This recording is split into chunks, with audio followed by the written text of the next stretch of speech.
Legends and super legends, welcome to Veloharmony Live, our subscriber hangout, Wednesday, hump day. This is going to be the main day for the live thing, and I think Fridays I may move it to the evening a little bit to kind of accommodate other people's schedule, but I think I like the Wednesday. So our super legends, we've got a new super legend here, Tuan Wing from California, the United States. He signed up on Patreon earlier this week, so we just wanted to welcome him. Let me see. Yeah, its name is Nguyen. I think it's pronounced Wen. Jeffrey, how you doing? Welcome. That's Tuan. Yeah, that's our newest super legend. Hey, Tuan, welcome. Thanks for signing up, supporting the channel. We appreciate you a lot. It's people like you that make this possible. Just wanted to thank you for that. Hey, Philip, how you doing? I will be sending you, Tuan, your perks from the Patreon because you signed up and you're active right away. So I will be sending you your coupon codes and other perks, and you're going to be eligible for the next Super Legend of the Month, Patreon of the Month drawing. So I believe you have an address there because the stuff I will be sending you will be by email. I know you've got your email address. Make sure your shipping address is there, Tuan, so that that program can pick you up for the promotional drawings that we have every month. Eric, another Super Legends. How you doing? Yeah, it is happy hump day. It's kind of cold here today. We're about 43 Fahrenheit thereabout. It feels like 36, 37. I went for a short ride, and it was kind of cold. So it's good to have you guys here. Let's see here. Steve Peterson. I'm thinking of buying the 8-week training plan. Could you give me just a little more info about it? We have an 8-week training plan, a 12-week training plan. The plans have workouts in them, and they basically tell you what to do each week for 8 weeks. They give you durations and times, but you're going to need to know your training zones because they're done by zones. So if you don't have your training zones already set up, when you buy the plan, you can get a discount on the threshold test, which you need to take, and then we can derive your training zones from there. If you already have your training zones, then you're ready to use the test. It's not easy. It's not slow writing. There are workouts in there, but it builds you up for 8 weeks to where you're going to be ready to do some in-season training. The details are on the site. If you go there, there's enough about it. I've got some pictures of the actual PDF document that may help you, but there are specific workouts by training zones. Let's see. We're currently building out the in-season plan that kind of follows those base training plans. That's coming out next. Yeah, you download it. When you buy it, you will have access to download it immediately. It will send you a link. Yeah, that's the only way I could have done it. I'm too busy. People buying those plans, it would have been too much of a headache to send it to everybody. So yeah, it's all automated. Quite a few people have bought them, but just make sure you have training zones, because if you don't, then you'll need to do the threshold test so we can help you derive your zones. I'm building a calculator for people to calculate their own training zones once they do that test, and I will load that on the website when it's done. That way I won't have to do it, because right now when you buy the threshold test, you have to send your numbers in first to derive your zones. It is tying up a lot of my time, so I'm going to automate that part of it. Jeffrey says, Eldred, your opinion on using honey versus gels. I used it years ago while weight training for quick energy. A packet at our work cafe sparked this question. I personally have not used honey. I use honey on oatmeal and stuff to sweeten it, but it should work. You know, it's natural. That's a plus. It's actually very close. There's something called hammer gel that I've used before. And the makeup of the hammer gel is almost like they took honey to make it. It's so close. And so what I used to do when I used the hammer gel, I would just pour it in a plastic container and put it in my jersey, so I didn't have to deal with the packets because they're very thick. That was my only thing with the hammer gel, which is very close to honey. What I use now is SIS Nutrition. It's almost like a juice. I like that better than the thicker stuff. But that should work. Yeah. You know, I eat before the rides, so especially if the ride's later, but a lot of times I'll drink electrolytes drink, and then usually I use granola bars and other things. And then, you know, some of the riders will pack peanut butter sandwiches cut up into small bite-sized pieces. Whatever you need. You don't need a lot of the pre-done stuff. I bake banana bread here, and I cut them into bite sizes, and I take 3 on the weekend rides when we ride long, because it's good to have solids. The gels only go so far. So that should work. Yeah, I mean, you know, try it in training before you do any kind of event with it and see how much energy it gives you, you know, but that should work. Carlos, buenos dias. Just checking in. Oh, you have hammer gel. Yeah. Yeah, I have them. I have the refill thing. I got tired of using them. They're just sitting here. And, you know, I just didn't like it. It's too thick. I mean, you know, it's all right. But I prefer the SIS stuff. It goes down easier. It's quick, you know. Because sometimes when I'm riding hard, I just want to get that thing done quickly and put it up and get back to riding. And so, yeah, but the hammer gels, they're all right. They're kind of pricey. If you use them a lot, after a while, you get to where you're just spending money on them. But yeah, honey should work fine. Shouldn't be a problem. Just find what works for you. I take all kinds of different things. I'll take grapes from the house, put them in a sandwich bag, and put them in my jersey. Especially when we do the long Saturday rides, I take variety of foods to eat. I don't just do gels. I'll take the granola bars. I've got a few gels that I take just in case I want something real quick. But mostly the Trail Mix bars, the standard granola bars. It gives you the variety you need. And I take my banana bread. That's why if you watch the rides, early in the ride, I have one pocket that looks real big. Then later on, it goes down. Because, you know, I carry food to eat. Yeah. Yusuf, how you doing? Welcome, welcome. Yeah, so you got to find what works for you. Not everything goes well with everybody. So anything you do, make sure you do it when you're training before any event you're going to do. If you're going to do an event, don't try anything new. So even if they have stuff there for free, if you must, pack it away and try it on your training rides. Take what you're used to. What I have found, the events have kind of let me down because I go there and they say they got Gatorade. Gatorade is weak. They don't really mix it very well. So at those events, I take the same stuff I usually use. I just take that. I don't depend on them.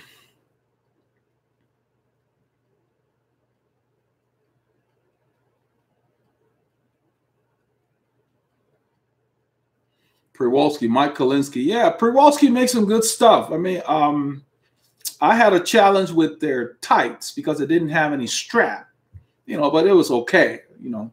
Yeah, they made good stuff. I like some of the stuff their shorts that they had is okay, you know, for indoor and short rides. It's a good price point versus the high-end stuff, you know. Yeah, they make good stuff. They have some okay stuff. So it's I'm glad you found something that will work for you. That's good. Yeah. Przewalski, I think we had MD. I still have some of the MD base layers. I bought the different colors. I got the orange and then I got the blue. They're very inexpensive compared to some of the other stuff out there. You know, they're not exactly the same, but the variety is nice. And, you know, they work really well. You get, as long as you size it right, especially with MD base layers. I went down a size and it fit me better. Santic. I never heard of Santic. Is that a cycling brand? Let's see. Look them up.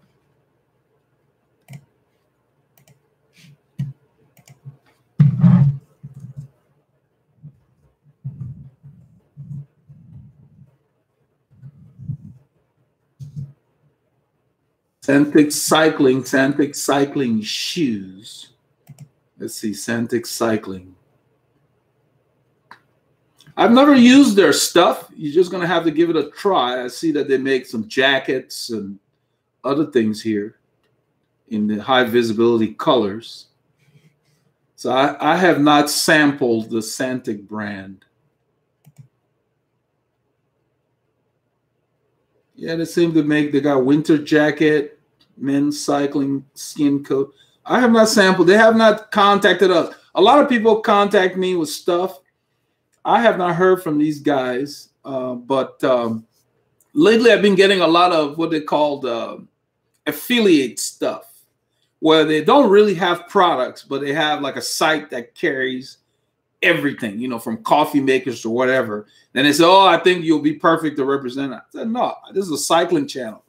I'm not going to bring a coffee maker to the cycling channel. You know, it's just they don't want to do their homework to identify the niche that they say attracted them. And they just want they want to do a core dump. I don't have time for that. I don't want to go through thousands of products to find, you know, it's not a sporting good stuff. No. Santic looks like they have a good variety. They've got women's tops and they've got like bike pants.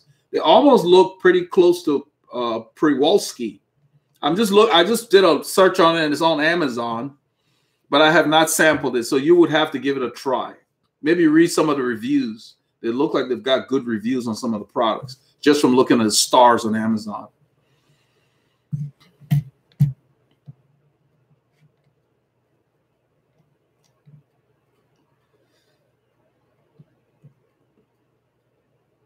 So Ben says, I saw the bib shorts video and it makes me want to try bib shorts instead of regular cycling shorts now. I did a video on, I think, cycling shorts versus bib shorts. And maybe that's what you're talking about. It's not even close. From the time I used to ride, when I started, I had some cycling shorts that many, many years ago. As soon as I got bib shorts, that was it. They're better. You know, they may look funny when you're off the bike, but they work. They keep the short in position, and that's what you need. Yeah, it's not even close. I have not come across, I mean, since I started competing, I have never, ever, I started competing in 1988 in cycling. I have never, ever come across a serious rider that was not wearing bib shorts. I hope that says something. Period. There's nobody. Now, doesn't mean that people don't wear regular shorts. Yeah, people do. Maybe the commute or whatever. It has its place, but serious riders wear bibs. This is it. You know, they still make cycling shorts, even some of the top brands, because some people prefer them, and that's okay. But I personally I only have bibs. Hey, Craig, welcome. Farmer 2702, welcome. From the land down under, Michael Fernandez, super legend, welcome. Hey, Elite. He said, I'd like to find bike kit that's made in the USA. Well, they got some. I don't know about it being made. I know they've got U.S. companies like I don't know if LG, I think it's Jordana. They've got some U.S. companies. I don't know where they make them. The challenge is that the labor in the U.S. is kind of high. So to keep the price point reasonable, they manufacture them outside the U.S. It might be Portugal or China or wherever, Thailand. But they supervise and they keep the quality up so that the prices are reasonable. So that's the biggest thing. Yeah, I mean, I don't know who's making cycling kits in the U.S., but I'm sure some companies are. There are some companies that make custom kits and other things here in the U.S. They just don't market it as well as the other guys, I guess, because there are kits that are made here. But I don't think it matters where it's made. I think what matters is who's supervising them. I'll use this analogy. If you've ever had work done where you live, whether you live in an apartment, townhome, whatever, the person you contract with is never the person that comes to do the work. They always send somebody else. So the work is only as good as who the GC is that's supervising. It's the same thing. A lot of the bikes are made in China and other places, but it's only as good as who's supervising and the design and the engineering. You know, that's what gives you the quality. So don't worry so much about where it's made. It's a global market nowadays, you know, whether people want to accept it or not. I don't want iPhones to be made in the US. I don't want to spend $5 grand for a phone, because if it were made here, that's probably what they would sell it for. So let them keep making it where it is, because even now it's kind of high, you know. But if it were made here, the labor would be higher, so the product will be higher. It doesn't mean the quality will be better. There are just certain jobs that need to be where they are, you know. And we have politicians talking about bringing coal jobs. I have not seen a lump of coal in my entire life. I don't even know what the hell it's used for. That's how backwards that thinking is. What are we going to do with coal? You know, come on. We got to be moving forward, not backwards. So, yeah, I just use that as an example. Certain jobs need to be somewhere else. Now, other countries in the West, maybe they're doing more customer service or the marketing, whatever we're doing. That's what we need to focus on, the services that we're providing, and be real good at that. You know, and then the products can be manufactured reasonably, and then we can service the product or so forth. I think that's kind of what's going on.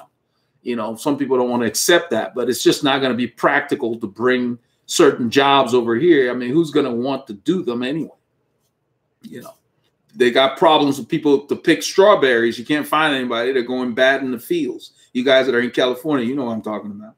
So, yeah, there's just certain jobs people are not going to be lining up for anyway in certain parts of the world. So we just need to accept that reality and kind of balance things off. So I don't want Rafa shorts to be $1,000 for a bib short. Right now they're too high at $270, and they're made in China or Thailand, Portugal, or wherever. You know, they're different. You look on the tags, they're always different. And we're saying they're high. If they were made in the US, they'd probably be higher, or wherever, you know, in Britain or England. You know, so it's kind of like, you know, it's a balance. Can't have it all. Let's see here. Barnaby Flores. Hi, Eldred. A cycling coach told that in winter, focus is on base training because blood goes to the torso to keep it warm. So interval training wouldn't be effective due to low O2. I don't agree with that. I mean, you know, it depends on what your goals are. You think about the riders that are training for the early season races. They've got to work harder if their objective is early in the season. The guys who are doing the Tour Down Under in January, they got to prepare somewhere. I'm sure they travel to warmer climates so they can get out. But it's still winter, technically. You know, depends on what you're preparing for. Training has a lot to do with peaking for an event. It depends on when you want to peak for your event. That's what's important. Let's see. Eric Nail, a super legend, says, I wash my bike with water and soap. I've been told that I shouldn't turn the crank while rinsing because it can cause water to get in the bottom bracket and create issues. I don't know who told you that. To get water in the bottom bracket, you would have to take like the jet that they have at the where you wash your car, or if you have like a high pressure nozzle, you'd have to put it there and blow water in there at speed.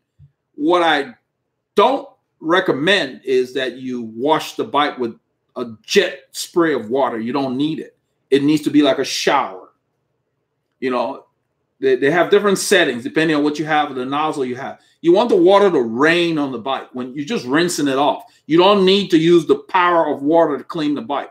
And when you say soap, I certainly hope you're using the soap that they make for cleaning cars, because they don't strip the wax. Or if you wax your painted bike, don't use dishwashing soap like Dawn.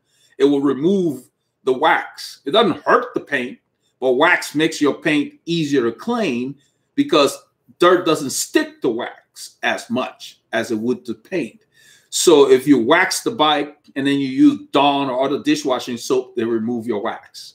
It defeats the purpose of you having wax on the paint.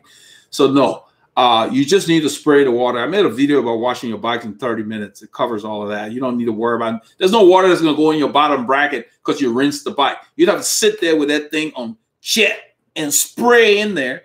And well, what it would do really is put water with the grease, whatever's in there. Now, nowadays, our bottom bracket, depending on what you have, I have a sealed, what they call a cartridge bottom bracket, because I have like Campagnolo Ultra Torque. So the bearing actually sits outside adhere to the crank arm and it's pressed into the cup. So all that would do is it would put water in there and maybe displace some of the grease. Not the end of the world. You just have to service it. But it would take a tremendous amount of pressure to get water in there. The tolerances are so close. No. So I don't know about, you could take a bucket of water and throw it at your bike. It wouldn't get in the bottom bracket. That's the example I'm using. You'd have to focus that spray in that little area to get any water in there. And it's not going to displace all the grease because the grease that's in there is kind of thick. If whoever, did your bottom bracket, what I do is I put a thin film of grease in there because your bearings have, if you have ceramic, they've got oil in there and some of them have grease. And so you want that in there to make sure that the ball bearings are not, they don't stick or whatever. But that would be, just washing the bike is not going to be a problem. But yeah, never spray water at the headset or the bottom bracket, high pressure. Just pour water, just rinse the bike like a shower, just like you would spray like a regular. You could even use the garden hose, use your thumb to spread the water out if you don't have a nozzle on there, and it wouldn't hurt the bike. You just want to wash the soap off the bike. You don't need pressure to clean the bike. So if you do it that way, you'll be fine.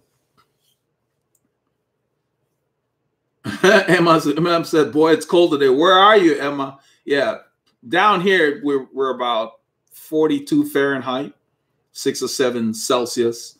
It's cold for us. The whole country, the U.S., there's some front that came down. Postal services in certain parts of the U.S. have canceled deliveries and minus 40 and just crazy stuff you can't go out in. So it's going to be for a few days and it's supposed to warm up this weekend. So people will just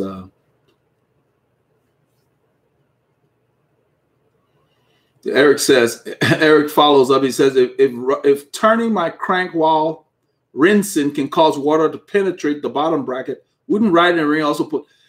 That's what I explained. The rain is not, for rainwater to go in your bottom bracket, it would be knocking you off the bike. The rain would have to be coming to you with like jet propulsion. I mean, your bottom bracket is a small little area where your crank is next to. What are the chances of rainwater going in there? That's nothing. That's not. No, water from the rain is not going to go in your bottom bracket because you ride in the rain. You're supposed to service your bottom bracket once a year anyway if you ride a lot, So the normal service will be the same. Just because you ride in the rain does not make the bike any more susceptible to, I know a lot of guys, I don't ride this bike in the rain. That's kind of ridiculous. It's a bicycle. The rain's not going to hurt it. And rain is not coming down at jet speed, to get into your bottom bracket. I mean, think about it. Your legs are you're pedaling. Your legs are in the way anyway, even if the rain was. What are the chances of it getting in there? So no, that's a non-issue. Rinsing your bicycle will not cause water to go in the bottom bracket when you turn the pedals. The professional riders get their bicycles washed daily. If that tells you anything, they're not rebuilding bottom brackets daily. It just wouldn't be practical. There are too many riders on those teams. The reason they wash the bikes daily is because they have sponsors and they got the sponsors' names on the bike and they want it to look presentable, and the bikes work better when they're clean. I don't ride in the rain without washing my bike. Now, I may not wash the tubes, but I definitely clean the drivetrain. That's what tears up that's what gets torn up, the chain, getting all that grit from the road on it, especially since everybody wants to be hip and nobody has mud guards. So all that stuff off the front wheel is spraying on your chain. And it picks up all the sand and the grit on there, the stuff that gets under your saddle when you don't have mud guards. All of that gets on the chain. That's why the professional mechanics clean the bikes after pretty much every ride, not just rain. They clean the dust off of, they wash the bikes after every race. Even when they're in the tour, every day they wash them. So those guys are up late. It's not a glamorous job being a pro mechanic on the tour. They work hard.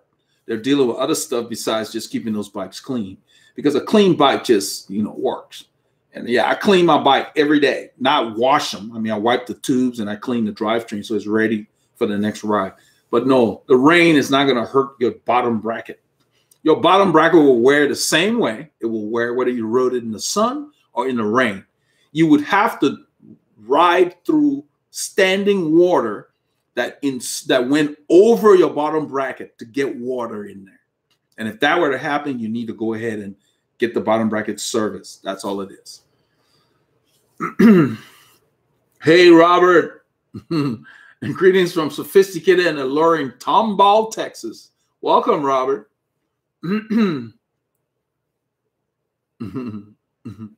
Tactiles, these hotel center levies on coal. I have not seen coal in my whole life. I don't know what they're talking about, coal. I'm like, it's so out of date, you know. I mean, so yeah, no, we need to be talking about the future here. Talking about wind energy and solar instead of let's see. Mehmet Hakan Mutlu from Turkey. Welcome. All the way across there. Michael's from the land down. They said we can't find people to pick oranges here. What he's talking about is, so I was talking about these guys that said they want to bring China jobs from China here. What are you going to pay? What are you going to pay us to do those jobs? We got enough problems. People don't want jobs. There are a lot of jobs that people don't want. Michael said they can't find people to pick oranges. People in California can't find people to pick strawberries. We got issues here in Texas. Can't find people for jobs. There are a lot of jobs nobody wants, but they want to act like people coming to take jobs. The jobs they come in to take, nobody wants them. You know, so they need to. Hey, Paul Ilunga is here. Let's see, Barnaby. Thank you for the take. Some interval training coming more. You know, the people put too much emphasis on interval training. The problem with interval training is if that's all you focus on, you can get burned out. Interval training is not going to make you a champion racer. You have to have balance. You need a structured program. Interval training is a part of a structured program. You can't just do interval training and think that's the key to everything. And the other thing I was going to say is a lot of people are talking about the SMP saddle, and the SMP saddle is not going to fix a bad fit. You still need a fit with any saddle you buy. I wanted to make that clear because people were leaving comments on the regular channel as if to say you get an SMP saddle and all your worries are gone. You still need to get it fitted. You need to make sure that you're sitting on that saddle correctly. You can get fitted to any saddle. You still need to get it fitted right. So keep that in mind. Don't just go out there and start doing intervals and kill yourself. You need to make sure what you're preparing for and make sure you have enough rest and make sure you have enough endurance, because intervals by itself doesn't mean anything if you have a low base, because your interval will be nothing. If you have a low base and you go do interval, your interval will be slower than somebody doing endurance. So keep that in mind. There needs to be a structure. Otherwise, you would just be riding and hoping to get in shape. And that's what a lot of riders do. They ride, they show up for a ride, and they hang on for dear life and hope that they get in shape. But because they have no structure, they don't know when to rest. They don't know when to go long. They don't know when to go hard or how long to go. You know, it's all a guessing game. They're just riding. And that's the biggest difference. So when the people who have structure that know what to do, when they really start to go hard, it is really hard, and people just watch them right away, and they can't figure out, and some people get disappointed or whatever. So you can't just go out, you know, you can't go and just say, oh, I'm going to be an NBA basketball player. There's a lot of structured work that goes into that. The guys from high school, college, whatever, they have a lot of structure to get to that level, because a lot of people can play basketball fairly well. But in the NBA, there was a commercial with Dominique Wilkins years ago. It said that basketball is America's game played worldwide, but in the NBA they do it best. And the way they said it was, if you've got your team and you don't agree, bring them. They will show you, and that's what it means. That's a specialty. So if you really want to be good, that way you don't need too many hours. You focus. You can do less hours and be in better shape than somebody doing more hours. Remember, people talk about garbage hours or garbage miles. That's what they mean. You have to have focus. You don't need to just be riding around, because you can be riding around doing nothing. So keep that in mind. Just be careful with interval training so you don't get burned out. Ron Tyner, hey. William Ritsima, I have a question. What is the average speed for an amateur? I mean, what is reasonable? Nobody can tell you that. What is average speed? Speed means nothing. Effort matters. Average speed is out of your control. The environment gives you average speed. What is the average speed climbing a mountain pass? So, you know, I'm not sure why people are worried about average speed. You don't train to average speed. That's another thing I was talking about. Average speed has nothing to do with training. The effort you put out is what you train to. The time and how hard you work. That's what matters, because average speed will vary. You're riding into the wind, average speed will be low. You're riding up a mountain pass, average speed will be low. You got the wind behind you, average speed will be higher, but it doesn't mean you're working any harder. That's the thing. So average speed is a red herring. I made a video about it on the channel in the training playlist that can explain it. So you don't train to average speed. You need to train to effort, either the rate of perceived exertion, how hard you're working, 1 out of 5. Some people do 1 out of 10, whatever. Am I going 50% or am I going full gas?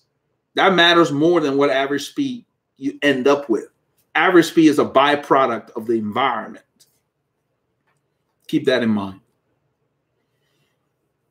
And it's okay. It's okay that you mentioned that. A lot of people, that's what they fall on. Everybody sees speed. Like, you know, with Strava now, everybody looking at average speed. Doesn't mean anything. Somebody loads a ride and you're following them, and they said, oh, Strava says they did, say, 80 kilometers and they averaged 29 kilometers an hour. That means nothing to you. DD. South London. Thanks, DD. Super chat. You know, that means nothing to you, because that 29 kilometers an hour that person averaged, they may have had the wind behind them. So maybe they didn't really go that hard because the wind was pushing them along. Now, where you are, if you try to do 29 kilometers an hour in your environment and you were going maybe up a grade or into the wind, you would have to work so much harder. So you can't do it by average speed, because what if that day you were tired and then you're trying to average 29 kilometers an hour on a tough terrain, a tough day? You would kill yourself. So you can't train to average speed, because it's almost like it's fake in a way. You can't, because if you, I'm going to do 29 kilometers an hour, you got the wind behind you, you do 29 kilometers an hour, you might be in zone 1 doing 29 kilometers an hour. Then you go on the weekend, hook up with your mates, and they are working harder than you did with your 29 kilometers an hour on that day. And all of a sudden you're like, man, I can't keep up. It's windy and you need to put out more power. But you were focusing on speed that week or whatever. And so you didn't put out that power. If you're training the power, you didn't work that hard. So your body's not used to working that hard. Your body's used to working with the wind behind you or whatever. That's the thing about average speed. That's why you can't use that. You got to go by how hard you're working. So you're an amateur. It doesn't matter, amateur, pro, whatever. Not just cycling, any kind of sport. You need to work out for your body, your engine, meaning you need training zones. If you're going to use heart rate, training zones. If you're going to use power, the training zones for power. If you're not using either of them, you need to say, okay, I'm going 1 out of 5 right now, or I'm going 2 out of 5, or I'm going 75%, or I'm going full gas. You need to know that. You need to know that certain days I can't go full gas because I'm tired. I need to rest. So you can ride every day and still rest if you have the structured plan. I hope this is helping you. I know why he said that, because everybody focuses on average speed. But that's why I keep saying you need some kind of training. Now, I'm going to add something to it. If you have a goal you're trying to achieve, then yes, get a structured plan. You will get there quicker. If you're just going to be riding and hope to get in shape, then it will be more hit or miss, because you don't have any structure. So you will get surprised. You show up at a group ride and you haven't done that kind of work, and you get dropped because your body's not used to that effort. And maybe you're supposed to go 4 out of 5 and you haven't done that in training. And it's a shock to your system. You have not accumulated the adaptation that you need. So I don't know where your question about average speed is coming from, but I think it sounds like you're trying to get into training because you say you're an amateur and you're looking for something like that. So you want to start with a training plan. That's what I would recommend for you. We've got some of them on the veloharmony.com website under cycling services. Look under the training plans, get one of those. And then if you don't have your zones, then you want the threshold test so we can derive your zones. You will get there so much quicker than just riding around. You ride around for years and hope to get in shape. Or you'll go to a group ride, get dropped a lot before you hopefully you keep coming back, you know, if your morale is not smashed. That's what happens. I'm sure you guys have seen that. I've ridden with a lot of groups where the same person for 2 years got dropped in the same spot every Saturday. Paul knows who I'm talking about. Every Saturday. They would just say hi and then get dropped. They would basically get up in the morning and be waiting for the group in the same spot. As the group approached, they would say hi and they would get dropped on that same spot every Saturday. Guy in our area, he lives out here, because he had no plan, you know, and so he never was able to ride with the group. And I'm hoping that that's not going to be the case for you. But that's the main thing. You know, you can't just wing it. So you really want some kind of training. Look in our training playlist. There are videos in there on training. And then if you really want to achieve and you have a goal, sign up on our website. You know, the guys that I coach in a short period of time, you know, there's a guy I've told you guys about who's getting off his blood pressure pills now. He signed up 3 months ago and he was on all this blood pressure medication. He had so much weight that he had put on. But it was simply a matter of him just making up his mind to devote more time to his health. You know, so I told him, you know, don't sell all your time. He had to give himself more time. So let's see here. Yeah, here we go. Eric Nell says, thanks for your answer. I didn't think that rinsing would get water in the BB, but wanted to ask the master. Yeah, you know, yeah. Just don't use jet on your bike. You never need to. I use lots of soapy water, wash my tubes, and just rinse them off. It's not going to get in there. The bike loves it. In fact, especially the chain. Degrease it. You know, I use a sponge, the dirty sponge, and hold the chain after it's degreased and spin it. You know, with soapy water, wash it. A clean chain just runs better and it lasts longer.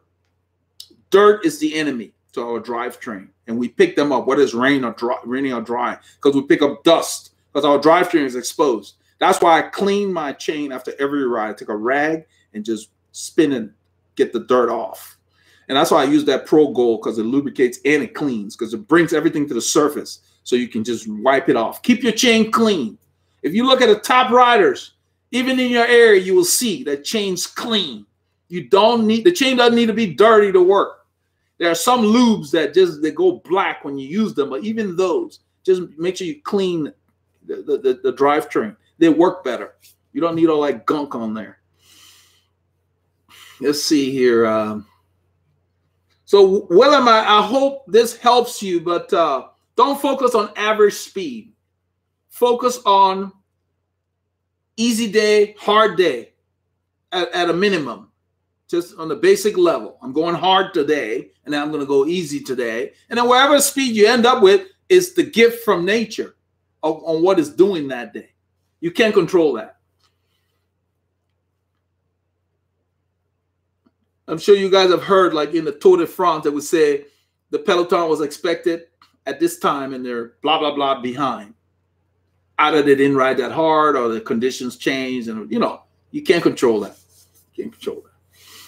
So let's see. Ron Sowers. Eldred, I heard of cleaning and degreasing the chain with gasoline, followed immediately. Well, why the heck would you be using gasoline? I don't know about that, Ron. Just use a degreaser. Gasoline, that's a bit toxic, huh? I don't know, man. Put that bad boy in your lawnmower or something. I don't know.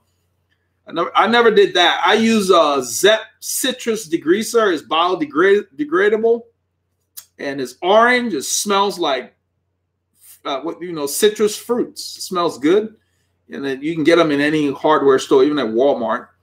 And you can use full strength or you can dilute it, whatever you want. I just spray a little bit on it, and make sure you just put it on the chain. Don't get it on your paint. So use the bottom part of the chain. I did that video about washing the bike, and I talk about that. And in about 5 or 10 minutes, you just use soap, and just run the chain on it. It cleans everything out of there when you wash the bike. I don't wash my bike often. I washed the orange bike after the last ride because we're in the rain. And so for another 3 months, or the next time I ride in the rain, I'm just gonna wipe the tubes after the rides and clean the drivetrain by running it through a rag. That's it. You know, they're just, you know, you want how many tubes you got? You just need to wipe your tubes. I use Simple Green. You don't need to be washing all the time. But when you ride in the rain, at the minimum, clean the drivetrain. You know, and it doesn't mean you have to grease the drivetrain all the time. You just kind of wipe it off if you're going to ride in the rain again. But riding in the rain, the bike gets dirty. So I just wash them when I ride in the rain. And if it's going to be a rainy weekend, then I just wipe the drivetrain the first day, see if it needs lube or not. And a lot of times it will, because I don't use the wet lube all the time. If I have wet lube on there, it won't, because they stay. And all I do is I leave the bike in the garage because it's going to rain the next day and I'm riding the bike. I don't clean the tubes. There's no point to that. And then I ride it again. You know, treat it like it's a vehicle, man. Treat it like that. Some people baby the bikes too much. You buy those, just ride those things. They're tougher than you realize. Don't fall for all that stuff. You don't need to baby them. Sebastian Martinez, how you doing, man? Is that all you show us is road bike oriented? Do you have any recommendations or have material for mountain bikes? I don't own a mountain bike anymore, but I used to ride them. I'm not sure what you need to know about mountain bikes.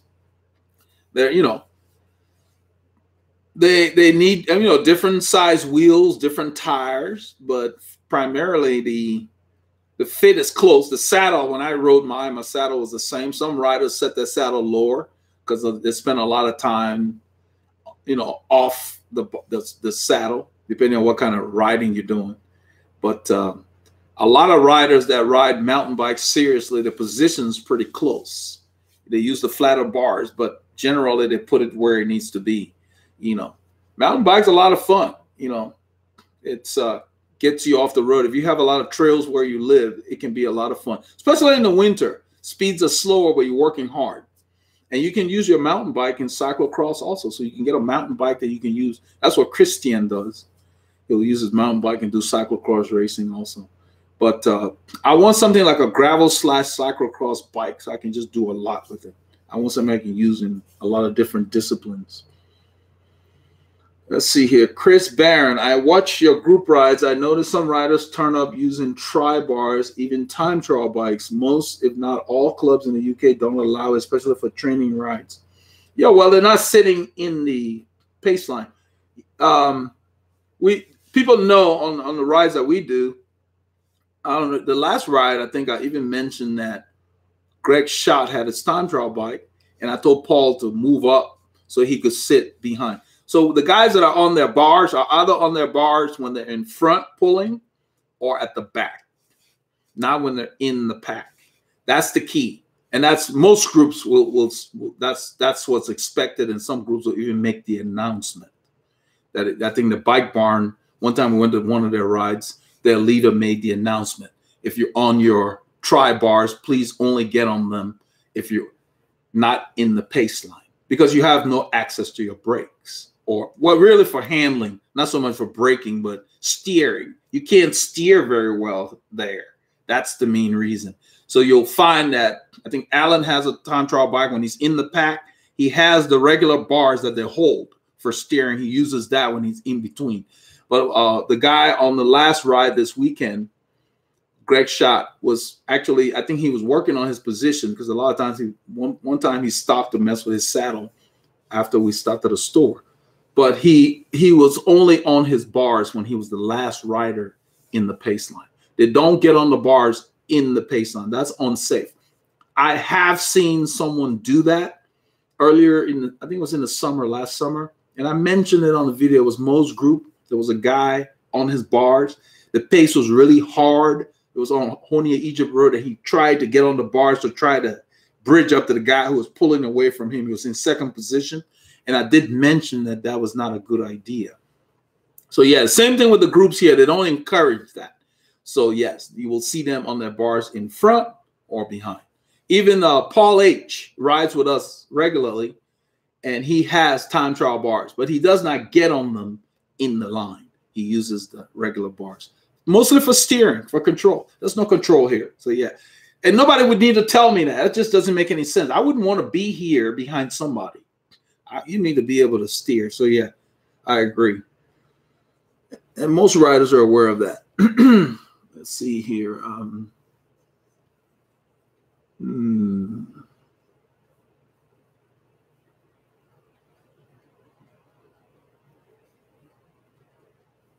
But yeah, there's a second part of Ron Sauer's comment that I skipped when he's talking about soaking in paraffin wax.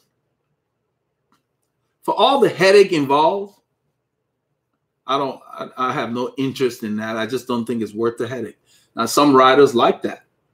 And if they want to invest the time, you know, to wax your chain, it has to be off the bike so you can soak the chain. There are riders that will use reusable links so that they can take the chain off the bike and put wax on it. And, you know, if it works for you, great. I don't have the time to deal with that. I just lube my bike with regular lube, and it works fine. It's clean. It works great. So, yeah, some riders do that. Back in the day, it was more common. Nowadays, it's not as common. So you might find 1 out of 10, if that, using wax. It's just not worth the headache. Same thing with tubular tires. Nobody wants to bother gluing the stuff. It's a headache. You got to let the glue cure. You know, you can't just glue and go ride. They have to be prepped. So when we used to race, we had somebody else doing it. Yeah, they were great. I enjoyed it. That's why I love my Vittorias. They're close to the ride of tubulars. They ride really well. So yeah, it's just too much involved. I'm too busy to deal with stuff like that. I lube my bike and spin the thing, use the excess oil, lube off, and it's ready to go. And it'll work for about 10 hours. Every about 10 to 15 hours, I lube my chain. You can tell. You start hearing it get a little noisy. You shouldn't hear your chains. You hear your tires. You start hearing the chain, lube it. The lube's cheap. But no, I don't do wax. Some people do. There are riders that do. But it is involved. Let's see here. Michael Fernandez from the land down under. You mentioned about Vittoria tire only for the group ride. Yeah, they're expensive. They're racing tires. I'm not going to train on that. That's like wearing your Sunday suit to go work in the yard. Yeah, come on, Michael. Yeah, they're cotton. It's like a cotton. It's a 320 TPI, high TPI tire. They are racing tires. You don't use your racing tires to train. You could, but, you know, retail, they're like $70 for a tire. You know, so I buy them when they're on sale, sometimes up to like 50% off. And so I use them. And not just me. There are a lot of riders. It's a standard. Riders have tires for competition or group rides, and they have tires for just riding and training. I have tires and wheels for training. I don't use the same wheels for my group rides as I use for training. Now, I'm going to say that with a caveat. It doesn't mean I couldn't. It's on the bike. I don't have a problem. I can do it. But what I'm saying is I have designated wheels for training, meaning the older wheels, the worn, they got a lot of age, patina, whatever. They become training wheels. The newer ones, better condition, I save them so that when I'm doing grand fondos and group rides, I know I've got the best stuff on the bike. That's just the way to do it. Now, as those wheels age, they will become training wheels. Then you get new ones that will be your event wheels. That's the way you do it. Then you put your better tires on those, and then, you know, some riders will hang them up. You need to have at least, for one bike, you need 2 sets of wheels, minimum. So if you have a problem with a wheel, you can still train. You know, you don't want, you break a spoke and you can't ride. I mean, come on. You should have another wheel that you can just put on there while that's being repaired. That's what I mean. And they don't need to be zips. You know, you can buy a $100 wheel on eBay or whatever. You know, even Zondas are like $350, $400 for a set. So maybe that's why I bought 2 of the Zondas. So I've got Zondas, My Zondas I use in the group rides as well as for training, but it's the tire I put on them that makes the difference. I'm not going to ride my Victorias every day, and then on the weekend they're worn. That just doesn't make sense. So I save them for the group rides and the Grand Fondos, so they go for the whole season, and then I get new ones. That's the way you want to do them. Don't buy racing tires to commute. And the main reason is they're not as tough for all the crappy roads you're going to be dealing with.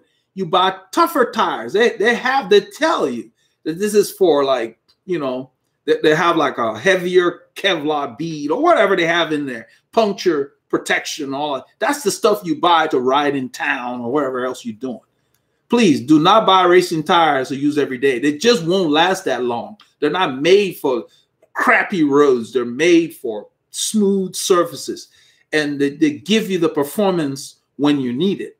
You don't need performance when you're commuting to work. You need durability. So you need stronger wheels, stronger tires for your running around. And that's the way I look at training. I'm just out, you know, riding, getting miles, getting myself fit. Then the weekends, I want to get my better wheels. And the third reason is, well, I don't know if it's third, but another reason to consider is that when you go on your group rides or your Grand Fondos, you don't want mechanicals. So if you have your pristine wheels or your wheels that are in good conditions, it's not very likely that you'll break a spoke or whatever else, as opposed to the wheel you've been riding every day all year. That's the way you want to look at it. So let's see here. Noel Pagan. He says, hello, Eldred. Once again, your recent video was a great example of masterclass road cycling with smart tactics and conserving energy. I think he's talking about the one about counterattacking the breakaway. I like that title. That title, I don't know where it came from, because I wasn't planning that until I got right up on them, as you see in the film. It also showcases fancy gear doesn't matter unless you can get it up. Fancy gear. I guess you're talking about the guys with their $3,000 zip wheels on their $15,000 Cervelo. I don't know what they paid for the Cervelo. I'm just throwing that out there. Yeah, it's funny you say that. I was riding, and I think I don't know what wheels Paul had. I had $300 wheels on that bike. They're Campagnolo Zondas, but I had Vittoria tires on them. So it's really not. I'm not gonna say that the zip wheels don't have a benefit. They do. You know, it is a fact when you're rolling like above like 32 kilometers an hour, it's easier to roll that speed, but it's not a requirement per se. If you can get zips, that's great, but don't think it's a crutch. Oh, I don't have zips, I'm not going to ride. No, don't do that. You don't need that. And so that's what I'm leaning at when I talk about this. The wheels are only going to benefit you if you can get it up and going. I think that's what he's talking about. If your engine can't put the effort out to get to where you get the benefit of the aero wheels, then they're useless. Not that those guys were not, but there are a lot of, when you talk about tactics, they went too early, they went too hard, and then they ignored the fact that they had other riders faster than they were. They don't even think about it. I see, and that's so foreign to me, because the way I was indoctrinated into cycling was, you get to a group ride or you get to a race, you look for the main people. And that's what the pros do.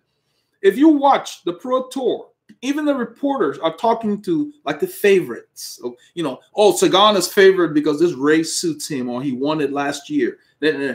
It's not just the reporters talking to them. The other riders watch the favorites to see when they go. You know, like when Cancellara was riding, when they would do the Tour of Flanders and all those. When those guys would go, then you would get a Greg Van Avermaet and other people going along, or Terpstra. You see, those guys would go with the people who had won before or were favored, because these are the guys who can most likely last. They have the endurance, and it will be worth you spending your effort to go with that. If you go with somebody who can't last and you just use your effort, you only got so many of those.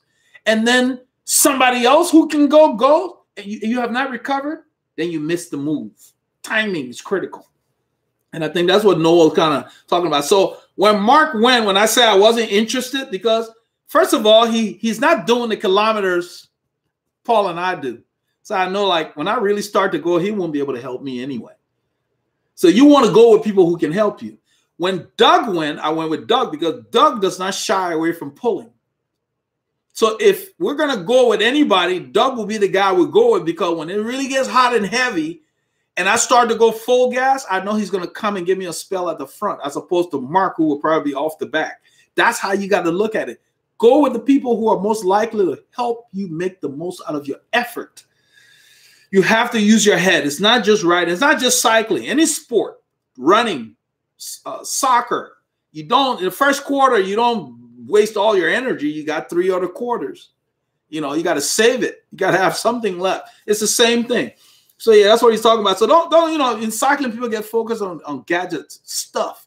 I try to get away from that, because you don't need an expensive bike to be a good cyclist. No, you need a fit engine. You can get fit on any bike, you know, period. You get fit on any bike. Now, you're not going to be, if you have a 30-pound bike and everybody's got a 20-pound bike, you'll have to work harder, and you're not going to be the first up the climb, because you're at a deficit with that weight. But you will still be fit. And then at that point, you can probably start looking into, okay, maybe I need something a little more advanced. But don't start out thinking you got to have the latest and greatest. No, just get a bike that fits you so you can ride it. You guys see me riding a Colnago. The Colnago is 21 pounds. You know, you say that, that's like sacrilege. Those guys think I'm nuts because they all got 16-pound bikes or whatever. When we start rolling, doesn't make a difference. That bike started rolling in that wind. That day in the wind, I enjoyed that bike. It was rock solid. So yeah, don't get hung up on stuff. Get what you can afford so you have time to ride. That's more important. If you don't have time to ride, the expensive bike can't help you. Let's see.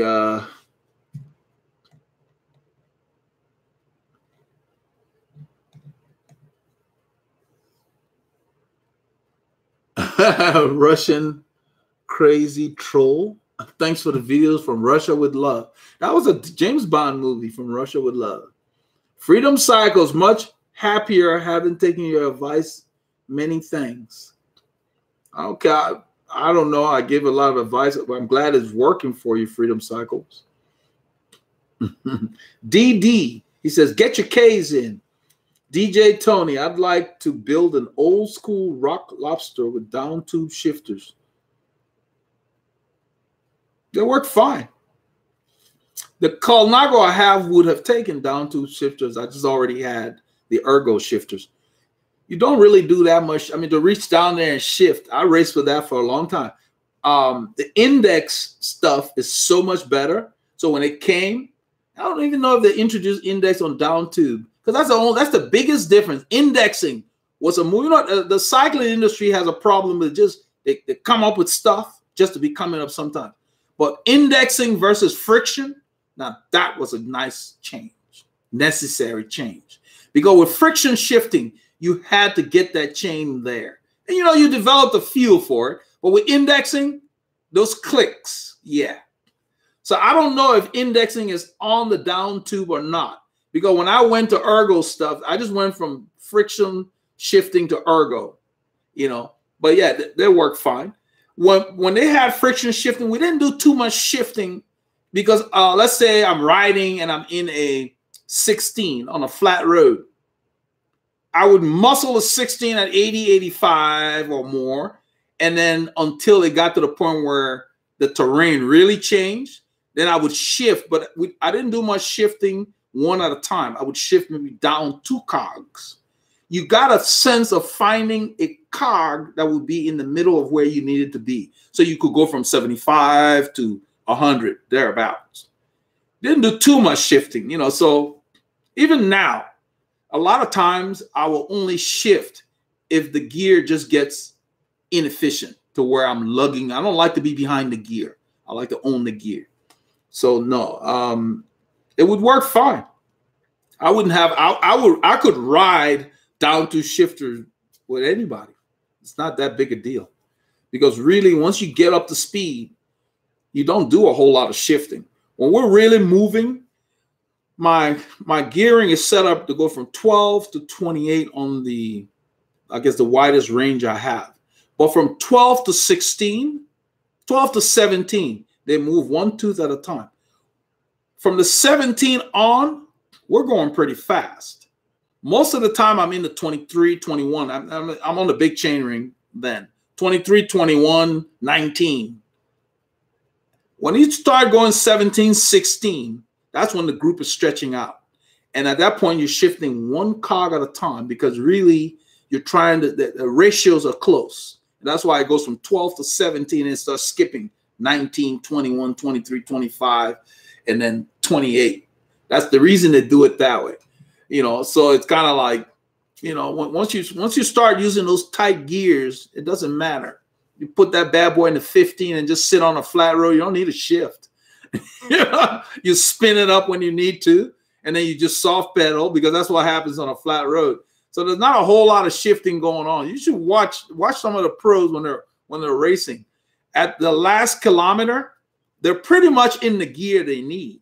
Whether it's a 12 or 11 or whatever, they're in that gear. And all they're doing is fighting for position. There's not a whole lot of shifting going on. You don't have time to shift in a last kilometer sprint. You need to be there. Those guys are fighting for position. And you need to be in the gear you need. And you turn it when you need to, and then you soft pedal or whatever you're waiting on for that space. Because when you see a spot to get on a faster wheel going for a sprint, you don't have time to shift. Because that time it takes you to shift, somebody else will be on that wheel. You got to already be in the gear you need. So there's not a whole lot going on to where, oh, I have to have. No, that's why the electronic shifting they came up with and all the hoopla about it. I'm like, you know, there's a guy named, he's no longer around, the late Laurent Fignon, the guy that Le Mans took the Tour from by 8 seconds. When they brought the ergo shifters back in the time when he was racing, they interviewed him and they asked him about it. You know, what do you think? Is it making you faster? Because they went from down tube now to the ergo shifters. And all he said to the reporter was, it's more convenient. And I remember that interview because he's right. That's all it is. It is just more convenient. It's right here. Instead of you moving your hand to shift, it's right there. And believe it or not, even though it's convenient, people still don't like to shift. You see the guys we ride with, muscling gears and their bodies rocking. I don't know what it is. It's like they, you know, and when we're riding, sometimes I talk to Paul all the time. We'll be riding. If I'm pulling and the road goes up, I always downshift. I can be in an optimal gear. You guys notice when people come around me, I easily just get on their wheel because I'm in a gear I can rev up. But whenever I shift down, people think I'm getting tired or something. People always relate going to a smaller gear with you being tired or weak. I don't know why. Not realizing that, and not everybody, I'm just saying certain riders that are not in the know. Downshifting does not mean the person's tired. Downshifting means this person knows what they're doing. It's kind of like your car. You come around the corner at the base of a hill, you're not going to be in fourth gear if you're doing a stick shift. You will go down to second gear to get out of that corner. It's the same thing. But every time you downshift, somebody comes around you. That's the same thing that happened in the group ride on Saturday. Every time the road goes up, someone wants to go. But they can only go for maybe 10 to 50 yards, and then they're done, and then they need to rest. So, you know, so when he went early and the other guy went with him, by the time we were catching up to them, they were not doing that much. That's why I accelerated. I didn't really consolidate it or anything, but I just accelerated because he was looking for a wheel when I went by. I wanted to make sure he didn't get one. You know, it's like, you want to start it, we're going to keep going. So then at that moment, I decided, I started to soft pedal, those of you who watched the video. And then I decided, okay, I'm just going to go ahead and keep riding because I wasn't tired or anything. So when we turned that corner, I did like this to Paul. And then he said, press on. And we just started to go, but we're not going that hard. And you see how long it took them to get back. But when we're competing, that's when that move that I made at the top of that hill, I would have shifted up a harder gear, get to the corner at speed, and consolidate it instead of soft pedaling and allow Michael to come back. there probably would have only been Paul, myself, and what's his name? Doug would have been the three of us if I had just kept the impetus. But you know, it's a social ride, and I'm not thinking racing per se, but it's just that whether it's social or not, just make sure when you go, you have something left so you can ride with your mates, because not every group is going to be waiting for you to come back. They'll just keep riding, and you may not see them again. There's a lot of groups I used to ride with. They were like open rides where people from wherever would just come. And, you know, it's just, you didn't know a whole lot of people. Just people would just come on Saturday. You just knew there was a big ride in the Houston area. And you come out there and you mess around, you're on your own. You won't see them again. They're gone. So you learn real quickly to conserve. You know, these rides that we're going to, there's a bunch of guys that started a ride, and so they know each other and they mess around and so forth. But what we're doing is making sure that we get our hours in. So we don't wait a whole lot. So that on that Saturday, they're picking up on it. On that Saturday when we stopped at that store, it was a short stop, and then we continued. And we don't, when they start messing around, we just go, because I want my hours to count for cycling. I don't have time to be messing around out there. I go to ride. That's it. It's cold. I'm out there to ride, not to sit around chatting. So we don't mess around. That's the key. So just keep that in mind. Let's see here. What kind of structured plan? This Didier Van Stinkisty. I got to break that up. So what kind of structure plan do you need to increase your power for a group ride? Well, you're not going to increase your power in a finite amount of time. That's what I would like to caution people about. Because if you try that, you get burned out. The human body, it has a finite amount of energy, so you need to spread it out. To increase your power, you need to build different parts of your systems. So you can't just say, I want to increase my power and go say, oh, I'm just going to do intervals. That's what people talk about. You need to increase your base, because by increasing your base, it will give you the endurance so that when you do work on power, it will be at a high level. I've made videos about that. If you just get off the couch and say, I'm going to go do intervals, your intervals are not going to amount to much. They won't mean much. It won't be very fast. So you've got to make sure that you start out, first of all, because I don't know where you are. So you need a plan that will hit all the zones, meaning endurance, sub-threshold, what we call super threshold, and over and under your lactic tolerance to build your power. So there's like 4 zones. I don't like to do a lot of tempo stuff, except maybe doing the base plan. But you need a solid base first, and then you can start working on bumping up your threshold, because a little below threshold is the most efficient place to build your power. When you start going above threshold, it should be, you already got power, you already got base. You got a wide enough base to where when you're getting to your power, your threshold, it already means something. The best way I can put it is this way. If you don't have a good base, and you decide to do an interval, when you start to go, your effort won't produce that much speed, so that your interval will be here, and somebody else who's fit, they'll be here at base, and your interval's here, but they're above you, and they're not even doing hard work yet. You guys saw the last ride where we're in zone 2. When we went around the corner, the ride this guy's talking about, we went around the corner, and I said, we're just going to stay at our endurance pace. At our endurance pace, those guys were having trouble catching up. That's the best way I can put it. So don't just focus on, I want to build power. You want to increase your entire fitness. That's the best way I can put it. So you need a plan that will increase your entire fitness, because when everything goes up, then it raises your level. That's what they mean, that we are people at different levels. That's why you can see Froome and them, they'll sit in the pack, and then they get to the base of the hill and they just ride away. It doesn't mean that these other guys didn't do the work. What it means is that whatever they did was not enough to where when these guys started to hit their threshold and above, that they could stay there. Their levels were lower. A lot of the pros, even now, they don't interview these guys that much like they used to when Le Mans and them would race. A lot of the pros would tell the guys, my form is not here yet. That's what they mean. They're still building. They build. That's what Froome does. They will build until July or build to go do the Giro. You have to build. They don't go and start doing intervals in December. They ride long. You guys heard about a ride that Froome did what he called empty the tank. He wasn't doing intervals. He did a long, hard ride. It's those long rides that builds their base so that when they start working on power, the power means something. So that's what you need. You need an entire structured plan that would build you up and then add workouts for your power. So training is very complicated. That's why, you know, when people sign up, I tell them you need to commit at least 3 months if I'm going to spend my time getting to know you, to know what to give you to build you up. Because it's just involved. I can't just give you a workout. We've got to get your numbers, see what your engine can do.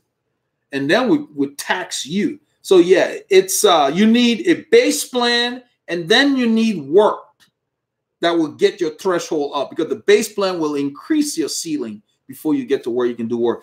So what we did in our base plan is we included tempo workouts and some threshold workouts in the base plan. So the base plan is not just endurance, but endurance is involved. And that's what you will need. You need something like that. So look at the 12-week plan. If you really want to build power, you need to ride. You saw how we rode in December. We rode a whole month. We're doing like 500 kilometers a week. You know, so it was like, you know, that's why when those guys went on Saturday, I was like, okay. We rode up to them.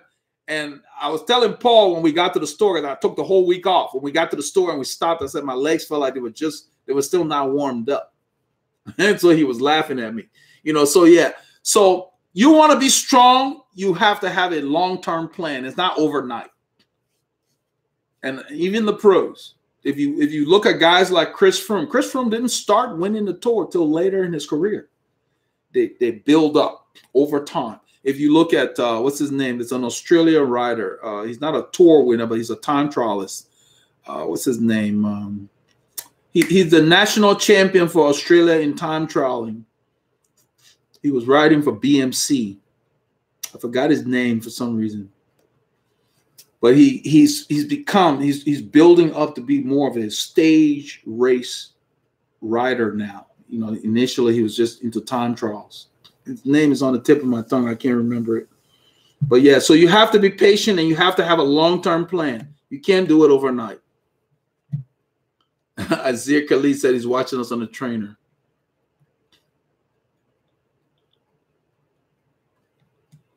You see any training plan for cyclists? I don't see any plan. I don't spend any time on Strava. I just load my ride. In fact, I don't even go to Strava. My ride comes from Garmin Connect and goes there. So, hey, Troy is here. Hey, Troy Serrano. Yeah, I'm going to be doing some. Troy came up with a great suggestion. Troy is one of our super legends. He came up with a great suggestion about doing some workouts on the total gym for cycling specific workouts. He's got a total gym because you don't get bulky with that stuff. I like that. So I'll do something. So Didier, you need to look at our plans. Look at the 12-week plan on veloharmony.com. Under cycling services, go to training plans. Take the 12-week plan. It's got enough workout in there plus your base. It will get you strong. That's what will give you power. And without you burning out. That's the reason. That's the main reason. Is spread it out. So because, you know, interval stuff, you get sick of that real quickly. Okay. Arturo, I don't do anything on Strava. I have a free account. That's it. I'm not paying them for me to be there. They need to pay me. You know, I've got almost 500 something people following me, so they need to be paying me for bringing people to Strava. Let's see here. Sebastian said fitting workouts. DB, hello, E. Hey, DB, how you doing? He said he joined the chat late. I can't rewind. You have the ability to allow users to rewind while live. I don't believe they allow you to do that. You can ask a question if you want, or you'll just have to watch it when we're done. In fact, they don't process it until I'm done. So it's almost like it's still being recorded. So you can't really rewind. let's see here. Mike Kalinsky said paraffin is old school, like suspenders with shorts. He's talking about the wax on chain. Yeah, some people like it, but they don't want to spend the time to do that. Yeah, I just don't. Kelly, he's from Greece. So Sketch says, hi, you crack me up. I was going to tell Ron that you can just wipe the chain good after riding, lube it up, trifle here before riding, every few rides, wheel off, and clean the cassette. I don't even take the wheel off to clean the cassette. Take a rag. If you have a stand, it's easier. And just run the rag through the cassette if you want to clean your cassette. You don't have to take the wheel off from the back. You just run a rag through there and just the cassette moves and you move the rag and just kind of clean in between. I like keeping stuff clean. I don't like a lot of dirt on there. Because any dirt you can see is grinding your stuff away. I don't change cassettes very often because I care for the chain. I change the chain religiously when it needs to be, and then I keep it clean so your cassettes don't get worn. Because the cassettes are pricey. Chains a lot less expensive. Lots of cold, hard truth. Do you recommend using thin oil in the ceramic wheel bearings? That's what I use. I use the, it's like a machine oil. That's what they put in there for ceramics. But you can use anything. I mean, but it will defeat the purpose of the ceramic if you use a heavier grease, supposedly. They're pretty tough. You know, as long as you don't get a lot of grit in there, they're fine. I have ceramic bearings in my bottom bracket because it just came when I bought the thing. Super Record had ceramic in there. I don't really notice the difference. But when I take off my crank arms, the bearings on the cranks are ceramic. And what I make sure I do is I flush the dirt out of there because it gets a lot of grit over time. About once a year I do that. It doesn't take long to do. And then I just put machine oil in there. That's all it needs. That's what they use. Nothing lasts forever. I don't fuss over these things. I service them. They do have a perishable life. All of them do. They're not going to last forever. But by servicing them, you will extend the life. I mean, I'm talking more than a decade if you take care of them. They're pretty good. The stuff's come a long way. Now you've got cartridge bearings and all that stuff. They last. And the bearings can be replaced, especially on the crank arms. I mean, I've got the thing to remove them. If the bearing goes bad, you can buy the bearing. You don't have to buy a whole new crank set.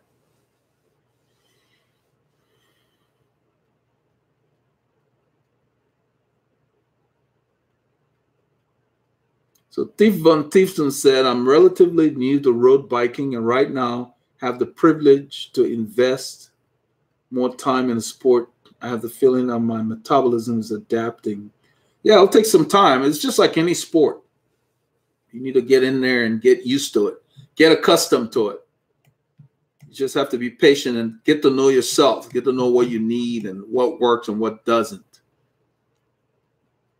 It seems that the food, this is Thief Von Thiefson said, it seems that the food I take in has a longer residence time in my body. I'm not sure what that means. As far as you're processing your food, what's your take on it? Should I eat more or is it normal?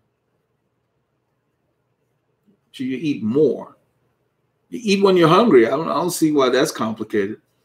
I mean, I'm not sure. When you say it has a longer residence time in your body, meaning what? How long does it? What's your cycle? That's different for everybody. You know, I wouldn't worry too much about it. Just eat when you're hungry. That's what I do. And just if you're working out more, you're going to need to eat more because you're going to be hungry, especially on the bike. If you're going to be riding more than an hour, carry some food. Never get hungry on the bike. It's not a lot of fun. You don't want to go on empty on the bike because you will crawl home. You may even need a ride home. Don't do that. They call it bonking or hitting the wall. You know, well, the bonking is more like it because you run out of energy and it's not fun. So yeah, don't worry too much about it. Your weight should not be changing because you're exercising. What's going to happen is as you increase the volume, you may drop some weight, but you're still going to be eating to sustain yourself. Just don't fast. Don't starve yourself. Eat when you're hungry. I eat whenever I want. There's no particular time I don't eat. If it's 10 o'clock and I feel like eating, I just don't eat a heavy meal because it's late. But I'll snack on something, you know. Don't deprive yourself so that your metabolism can be consistent. Because when you deprive yourself, your body will slow down. You know, you don't want that.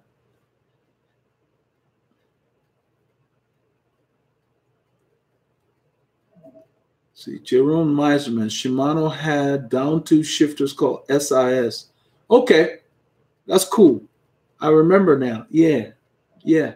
So if that's index shifting on down tube, that's great. That would work great because you just click, you're done. Yeah, it doesn't take any more effort. I mean, yeah. I just think it's nice having it there, but yeah. There are riders that still have down tube shifters on their bikes. And I kind of miss the beautiful polished components, the shiny aluminum that we used to have. Now everything's anodized. So, yeah. So if I were going to do a vintage bike, I would go with all the polished, polished derailleur, the polished wheels, the hubs, shiny aluminum. But they were beautiful. There's some riders, I've seen some riders on some rides that would bring their vintage bikes, and they're beautiful. Let's see here. Mike Kalinsky, both Shimano and Campy used to make the down tube shifter with indexing. Okay, well, that's good to know. Yeah, so that's what he should use. Get the indexing on there, and it's just cool. Yeah, the Colnago has the bosses to take that. They shipped a little cap, and so that if you weren't using it, that's the cap that I have on my Colnago. Just it's a cover. It just sits on there, but it's still there to take that. Because I already had the ergo shifters from another bike that I stripped it off of. So that's kind of cool.